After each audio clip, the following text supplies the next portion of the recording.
You're knocking at death's door and I got the goddamn key. I think that's kind of how a line goes from this movie, a movie of which I think I've only seen twice now. Once when I originally bought it, probably maybe 10 years ago or so, and then saw it for the second time yesterday. My intention was to stop at Trancers 3, since that's the only 1 through 3 are the only ones on Blu-ray. But I'm like, you know what, there's only 2 more Tim Thomerson ones left. I got the VHSs. I did the first 3, let's just watch 4 and 5, and that way we can kind of round out the Trancers, or at least the Tim Thomerson Trancers film. So I'm here coming at you today to review Trancers 4, Jack of Swords. Now this is obviously the original Full Moon VHS tape that I picked up previously viewed back whenever. I don't even know where I got this one from. It doesn't say, it doesn't say a video store or anything like that, but it has a price tag of $89.95 on it, which is just unbelievable that anyone would ever pay that for this movie, which is, unfortunately, in my opinion, nothing much at all. So obviously I'm not going to review the movie and the VHS tape, so I'll just review, and the movie is not on Blu-ray. It's probably on DVD, but I mean, I don't have the DVD. Just going to review the movie, so hopefully this will be a shorter review. So, Trancers 4, Jack of Swords. Interestingly enough, I've said it before that Trancers is kind of probably the second biggest, yeah, I think it's fair to say second biggest franchise of the Full Moon catalog, maybe third being Subspecies or something like that. But very much like what they did with the first 5 Puppet Master movies, when they got to, it's funny because just like with Puppet Master, in the last review for Trancers 3, I mentioned that the Trancers 3 and Puppet Master 3 are very similar in the fact that they kind of go back to a time before the first movie started, and then the similarities between Trancers, Puppet Master franchises don't stop there, because with both franchises, Puppet Master and Trancers, when they did 4 and 5 at the same time, basically, where someone just wrote 4 and 5 and then they just shot 4 and 5 at the same time. So this is, I think they did this before Puppet Master 4 and 5, but regardless, right around the same time. I don't know, maybe, who knows, right around the same time. So it's 1993 now.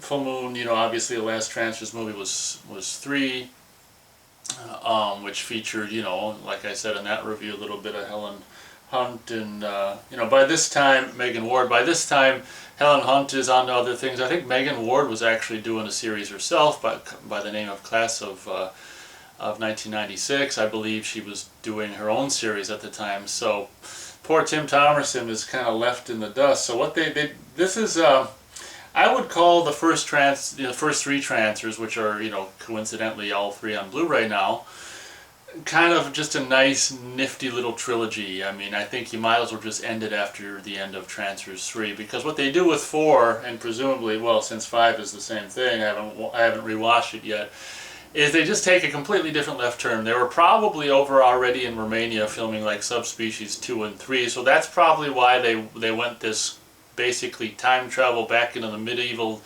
ages route, because they were already there filming other movies. So they probably said, well, since we're over here and they're letting us, maybe filming is working out good over here or whatever. And they also did, coincidentally, I think they did Mandroid there as well. They're like, well, let's finish, let's do a couple Trancers movies at the time. We'll call them the last 2 Trancers movies, which they're the last 2 Tim Thomerson Trancers movies, and so whatever. So basically the story with it, it's funny how, in my opinion, these movies just get worse. Like, just when you thought it couldn't get any worse, like Trancers 3 is so much better compared to this one, in my opinion. Like, so many of the featured players, like, are just gone. Like, the only one who's, besides Tim Thomerson, who's in this movie at the beginning, is the guy who kind of replaced the council members, in the third one, that guy from, I can't remember the actor's name, but that guy. He's the only, obviously at the end of, Trancers 3, like, the black woman from the first 2 Trancers and that new guy and Megan Ward were like the 3 council members, and all of us, they set it up like, the next movies were just going to be basically time travel, time cop, Jack Death, time travel cop.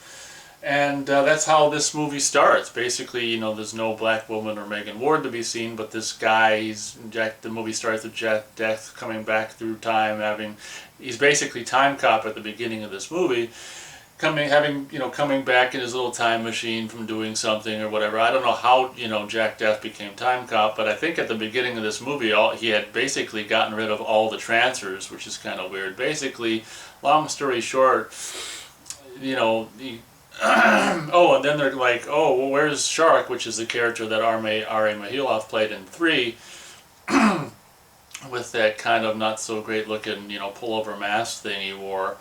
And, well, this movie is like so low budget, or apparently it plays so low budget, that like nothing from the last movie except for like the shark mask come back into this movie. It's just so, the way the movie starts is so underwhelming. It's just like, where's Shark? And he's just like, oh, well, you know, something happened in the last mission or whatever, and here, this is all that's left. And he's got his head, which is basically the mask, pullover mask that R.A. Mahilov used.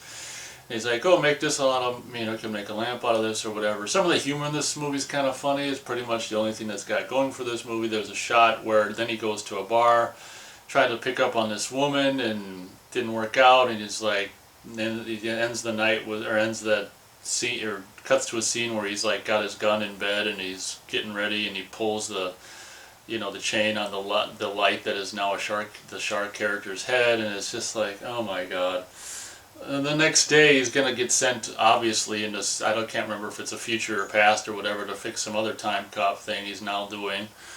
And turns out there's some like alien, maybe from the, you know, some kind of alien life form or something, maybe from one of the previous missions he did in the time travel ship. Basically screws up his time travel plans, and I don't know, I'm kind of confused whether or not this movie is actually a time travel movie or if he gets zapped to a different dimension. We'll just assume he goes back into the medieval times. And I guess one thing I can say about this movie, having complained about the excessive, you know, interior, you know, sets, you know, of Trancers 3, and very little exterior footage of Trancers 3, and even if it was, I don't think it was any during the day. I can say that one of the better things about this movie, being shot presumably in Romania, is that there's a lot of absolutely gorgeous, beautiful, and coincidentally it would look fantastic when I assume it eventually comes to Blu-ray. I don't know if I shall buy it or not. But there's a lot of absolutely beautiful, stunning, like just daytime exterior, you know, just, you know, woods, and think of Robin Hood and Friar Tuck and all this stuff. It's Jack Death and meets Robin Hood, whatever. So basically he accidentally gets transported thanks to the, you know, the bumblings of that, you know, alien whatever life form in his little time travel pod.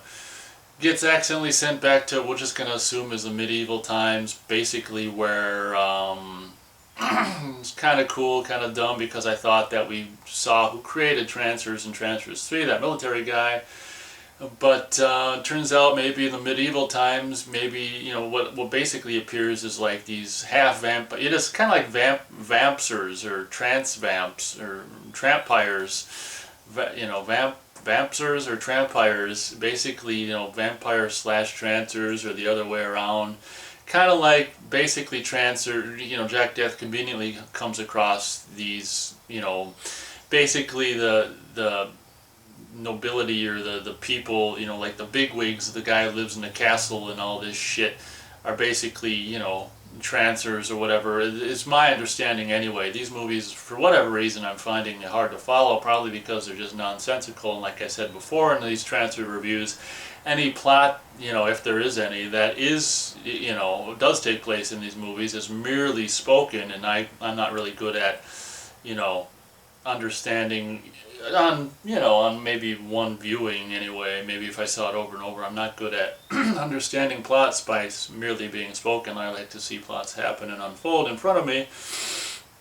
So long story short, I mean, he just gets time traveled accidentally back to the Dark Ages, and he's where it's like, instead of vampires, instead of like the village being, you know, all the people being ruled by like vampires, it's kind of like just take vampires out and put Trancers there. And I can't even remember, there's this, you know, there's this bad guy who's like the long-haired, wrestler bad guy. I can't even remember, he's got this son who, this son kind of turns good where he turns against he doesn't like to drain the life of, basically this is just turned into vampires is what happened. I mean, you know, Trancers, it should be called Vampires 4, but so basically the Trancers just, drain I don't think this is really what happened in any of the other Trancers movies, but these particular Trancers slash vampires, whatever, drain the life force out of their victims, and they drain it slowly away enough to keep themselves alive, but they don't want to kill all the people because then they won't have anyone to drain. And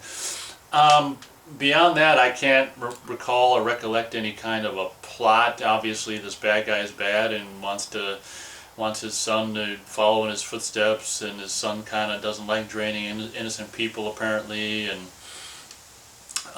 there's some you got some very brief, like not full frontal, but topless female nudity in this movie, which is kind of cool. You've got one of these, good guy, warrior women, got some really like pert little titties and in her little whatever, a Robin Hoodish little outfit, got some really nice whatevers, really, what's the word for them? Just pert, there's a better word for it, just ample, supple, breastage in her little Robin Hood friar tuck bikini top thing that, Miss whatever, whoever, whatever.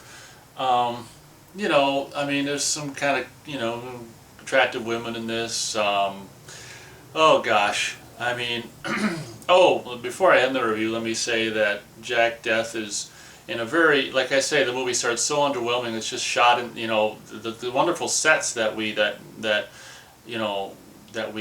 to see at the beginning and the future of the first Trancers movie are just nowhere to be found. I mean, the budgets of these movies must keep shrinking and shrinking because, where Jack Death is basically kind of like James Bond is giving, another long second watch.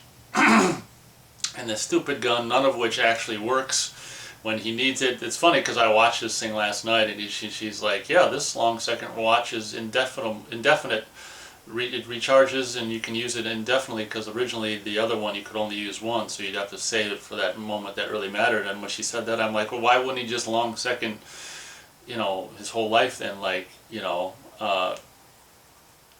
or well, what the reason why is because I guess for whatever reason, a long second watch and his frickin' super gun, laser gun or whatever the hell he was outfitted with doesn't work at all, and that kind of leads to one of the best, most funny parts of the movie, where he's actually in this predicament where he's got enemies on all sides, and he presses a long second watch, and it actually does the opposite. It slows him down in a very hilarious kind of slapstick Tim Thomerson thing, where the enemies are just standing around dumbfounded. He's like going, and he's slowed down, and they're just watching in like, in disbelief. And one of them hits him, he's like,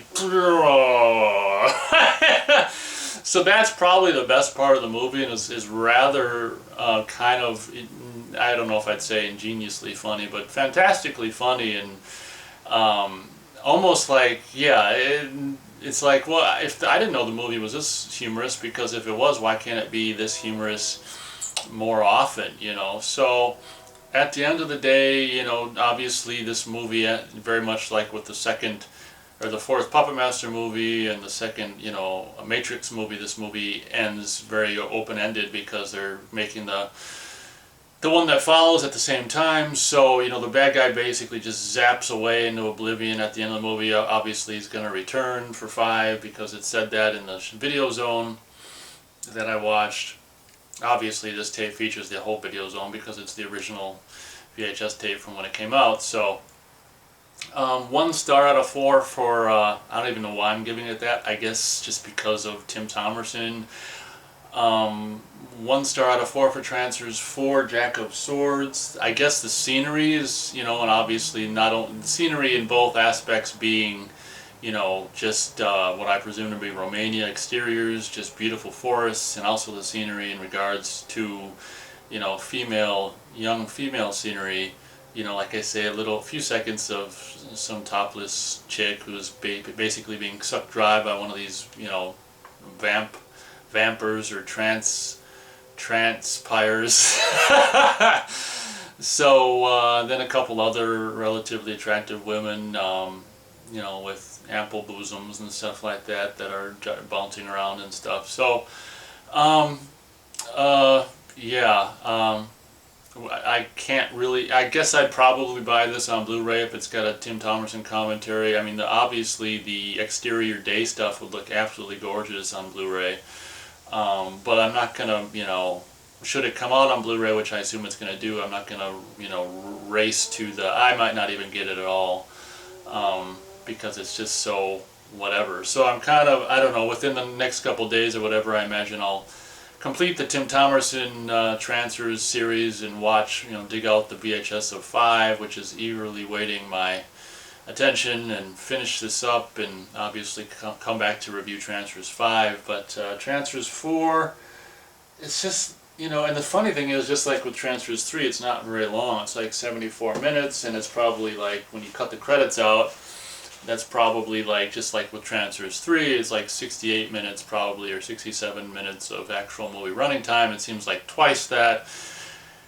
It's just, oh my gosh, you know, the only saving factors of this movie is just kind of the beautiful, you know, place they filmed it in, the castle and stuff like that, which I'm assuming is probably the same castle they did the subspecies in, or whatever, maybe even Pendulum, I don't know, but it's a European place or whatever. So thank you very much for watching my review of Trancers 4, Jack of Swords. And like I say, man, someone paid Paramount or a distributor $89.95 for this movie, probably, and to me that's just like, holy Toledo. I mean, what a ripoff. But back in the day, VHS tapes cost that, and that was just unbelievable. I don't know how video stores ever made, you know, the money back. It'd take like months just to pay for the gosh darn cost of what you paid for the tape. But anyway, I'm rambling, so thank you very much for watching this review of Trancers 4, Jack of Swords. And as always, you can be sure to catch me on my next movie review. Take care.